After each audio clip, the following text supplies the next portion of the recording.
संसद के शीतकालीन सत्र की आज से शुरुआत हो गई है। यह सत्र 19 दिसंबर तक चलेगा और इस दौरान संसद के दोनों सदनों की 15-15 बैठकें होंगी। विपक्षी दल एसआईआर, आंतरिक सुरक्षा और लेबर कोड पर चर्चा की मांग कर रहे हैं। दूसरी तरफ सरकार चाहती है कि वंदे मातरम पर चर्चा हो।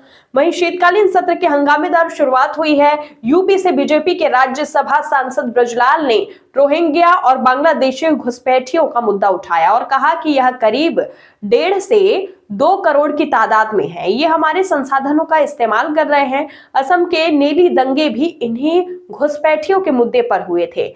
वहां 40 लाख वोटर बसाए गए थे। आज भी देश में वैसे ही हालात है।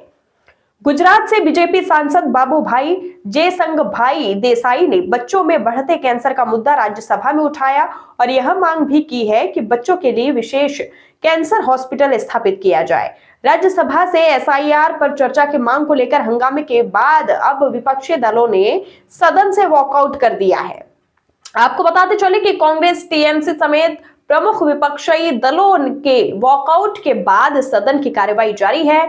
डॉक्टर बी थम्बीदुरई ने दिल्ली एनसीआर में प्रदूषण का मुद्दा उठाया है। राज्यसभा की कार्यवाही हंगामे के बीच जारी है। वहीं सभापति सीपी राधाकृष्णन ने प्रेमचंद गुप्ता, राघव चड्ढा और कृष्णैया के नाम लिए। राघव चड्ढा ने कहा कि हाउस ऑर्डर में नहीं है और इस पर सभापति ने कहा कि आप नहीं बोलेंगे तो अगले वक्ता का नाम लो। वहीं सभापति एक के बाद एक वक्ताओं के नाम लेते गए। वहीं अब्दुल वहाब ने भी बोलने में असमर्थता जता दी। अब सुभाष चंद्र पिल्लई बोल रहे हैं। शीतकालीन सत्र का आरंभ हो रहा है और आज सदन के हम सभी माननीय सदस्यों के लिए ये गर्व की पल है। आपका स्वागत करना और आपके मार्गदर्शन में सदन के माध्यम से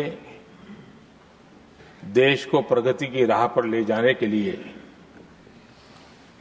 महत्वपूर्ण विषयों पर चर्चा, महत्वपूर्ण निर्णय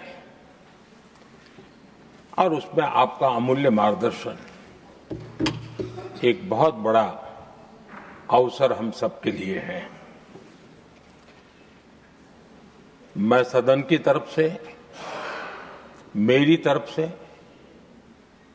आपको बहुत बहुत बधाई देता हूं, आपका अभिनंदन करता हूं और आपको शुभकामनाएं देता हूं।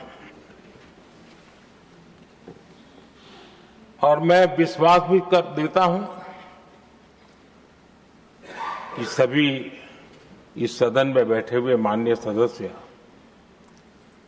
ये उच्च सदन की गरिमा को संभालते हुए आपकी गरिमा की भी सदा सर्वदा चिंता करेंगे, मर्यादा रखेंगे।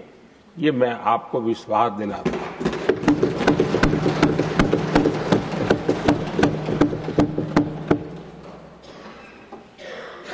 हमारे सभापति जी एक सामान्य परिवार से आ रहे हैं, किसान परिवार से निकले हैं और पूरा जीवन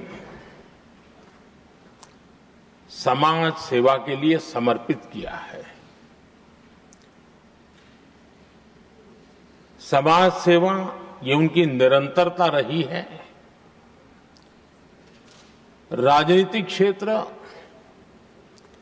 उसका एक पहलू रहा है, लेकिन मुख्य धारा समाज सेवा की रही है।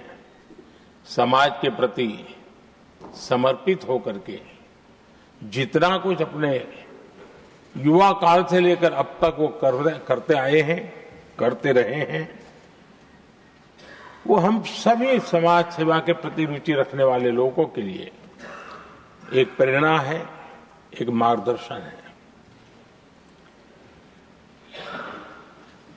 सामान्य परिवार से, सामान्य समाज से, सामान्य राजनीतिक जहां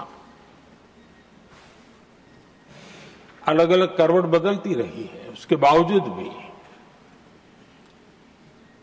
आपका सरकार किसी चीज पे चर्चा नहीं करना चाहती तो कैसे चलेगा सदन? उनको कुछ तो मानना चाहिए ना। एसआईआर पे नहीं तो इलेक्शन रिफॉर्म पे किसी रिलेटेड इशू पे भी तो कर सकते हैं डिस्कशन। तो जब तक वो डिस्कस नहीं करेंगे तो कैसे चल सकता है सदन? जो प्रधानमंत्री का रवैया है वो कह रहे हैं कि आपको